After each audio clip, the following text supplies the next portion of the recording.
नमस्कार, इन खबर में आपका स्वागत है। मैं विद्याशंकर तिवारी। निर्भया मामले में डेथ वारंट जारी करने वाले जज का ट्रांसफर हो गया। इसके बाद और उसके पहले ये सवाल अपनी जगह पे मौजूद है कि जो नई तारीख फांसी पे चढ़ाने की मुकर्रर की गई है, क्या 1 फरवरी की सुबह 6 बजे निर्भया के दोषियों की फांसी हो पाएगी? मैं आपको वो कारण बताऊंगा जिसकी वजह से ऐसा लग रहा है कि 1 फरवरी की सुबह 6 बजे उनकी फांसी नहीं हो पाएगी।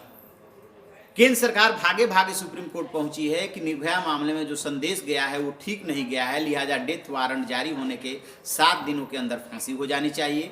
यदि एक की फांसी की डेट मुकर्रर हो गई है तो बाकी को इस आधार पर नहीं रोका जाना चाहिए या उसकी फांसी इस आधार पर नहीं रुकनी चाहिए कि बाकी क्यूरेटिव पिटीशन या मर्सी पिटीशन में गए। ये सारे के सारे इश्यूज को जो है केंद्र सरकार सुप्रीम कोर्ट में उठा चुकी है, लेकिन हमें जो लग रहा है कि ये फांसी की डेट फिर से टल सकती है। क्यों? क्योंकि सिर्फ और सिर्फ अभी मुकेश की दया याचिका मर्सी पिटीशन खारिज की गई। मर्सी पिटीशन खारिज होने के बाद भी सुप्रीम कोर्ट में उसको चुनौती दी जा सकती है। मुकेश और विनय ने क्यूरेटिव पिटीशन का दांव आजमा लिया है। उसके बाद अकेले मुकेश जी गया था मर्सी पिटीशन लेकर के राष्ट्रपति के पास और वो खारिज हो गई है। उस खारिज होने को भी सुप्रीम कोर्ट में चुनौती दी जा सकती है, एक कारण।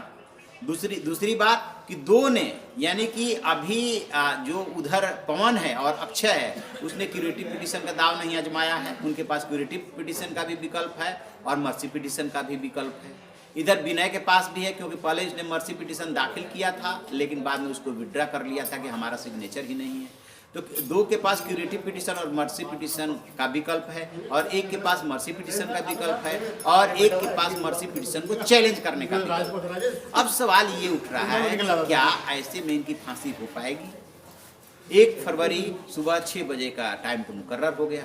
यहीं पे वो दिक्कत है, यहीं पे वो पेच है, क्योंकि अभी तक एक मसला ऐसा सुप्रीम कोर्ट के सामने आया था जिस मामले में कई लोग इन्वॉल्व थे, 3 लोग, और एक को फांसी हो गई। दूसरे की जब फांसी की बारी आई तो उसने सुप्रीम कोर्ट में देरी के आधार पे और कई ग्राउंड लेकर के उसको चैलेंज कर दिया। सुप्रीम कोर्ट ने क्या किया कि उसको उम्र कैद में तब्दील कर दिया। फिर तीसरे को जब फांसी देने की बारी आई तो फिर वो सुप्रीम कोर्ट पहुंचा कि एक ही मामले में एक आदमी को आपने फांसी की सजा उम्र कैद में तब्दील कर दी और आप हमें फांसी दे रहे हैं। कहते ये हैं कि उसमें भी उनको फांसी टालनी पड़ी थी और तभी से ये हुआ कि अकेले अकेले फांसी नहीं दी जाएगी। मामला यदि एक है तो फिर सबको एक साथ फांसी दी जाएगी। तो अभी तो सिर्फ मुकेश की मर्सी पिटीशन खारिज हुई है, तो क्या सिर्फ जो केंद्र सरकार कह रही है सुप्रीम कोर्ट में, यानी कि सुप्रीम कोर्ट में केंद्र सरकार को भी डाउट है और दिल्ली सरकार को भी डाउट है इस बात का कि 1 फरवरी को फांसी हो पाएगी कि नहीं हो पाएगी, क्योंकि इसको चैलेंज किया जाएगा कि जब मामला एक है, दोषी 4 हैं, विकल्प अभी है, तो सिर्फ यदि आप मुकेश को फांसी के फंदे पे लटका देते हैं और बाद में उन तीनों का यदि उम्र कैद में तब्दील हो गया तो मुकेश की जिंदगी आप कहाँ से लौटाएंगे? यही बात सुप्रीम कोर्ट में केंद्र सरकार कह रही है कि नहीं। अभी तक जो देखने में ये लग रहा है कि सबके सारे के सारे विकल्प जो है दोषियों को दिए गए हैं, पीड़ित को या पीड़िता के परिवार को नहीं मिल रहे हैं, इसलिए आप इस नियम को बदलिए। इसका मतलब कि अभी तक तो वही नियम एग्जिस्ट कर रहा है। यदि वो एग्जिस्ट कर रहा है तो इसका मतलब कि 1 फरवरी को फांसी नहीं होगी चारों को। ये है यहाँ पे कानूनी दांवपेच, और इसको जो है दोषी के जो वकील है वो निश्चित तौर पे आजमाएंगे, क्यूरेटिव पिटीशन वाला विकल्प आजमाएंगे, मर्सी पिटीशन का दाव आजमाएंगे और इसको चैलेंज करेंगे कि अकेले आप मुकेश को फांसी के फंदे पर नहीं लटका सकते, क्योंकि एक मामले में 4 दोषी है और अभी 2 दोषियों के पास विकल्प मौजूद है।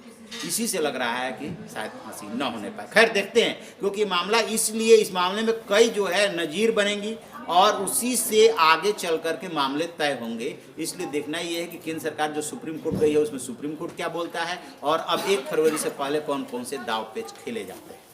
हम इस पे नज़र बनाए हुए हैं, जैसे ही कोई अपडेट मिलेगा हम आपको बताते रहेंगे। आप देखते रहिए हमारा डिजिटल चैनल इन खबर। Thank you. इन खबर चैनल को सब्सक्राइब करें और बेल आइकन दबाना ना भूलें।